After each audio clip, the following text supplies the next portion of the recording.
আসসালামু আলাইকুম। আশা করছি সবাই ভালো আছেন। সেদিন ছিল রোজার বার্থডে। তো রোজা বুঝতেই পারতেছিল না যে আজকে ওর বার্থডে। ও ওর মতো ছিল, খেলতেছিল। এই যে সুন্দর কেকটি, এই কেকটি রোজার বার্থডে উপলক্ষে। আসলে এবছর রোজার বার্থডেটা বড় করে সেলিব্রেশন করা হয় নাই, শুধু ঘরোয়াভাবে আমরাই ছিলাম। কেক কাটা, একটু ভালো মন্দ খাওয়া দাওয়া করা, এই যা। এখন মা মেয়ে কেকটা কাটছে। একটু একটু রোজা এখন খুশি, বুঝতে পারতেছে যে আজকে স্পেশাল কিছু।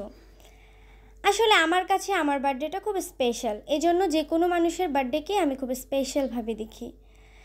আর আমি মনে করি একটা মায়ের কাছে তার সন্তানের বার্থডে অনেক বেশি স্পেশাল, কারণ একটা মা জানে তার সন্তান জন্ম দেওয়া কত কষ্ট, এবং সেই সন্তানকে একটু একটু করে যত্নে বড় করা আরও বেশি কষ্ট।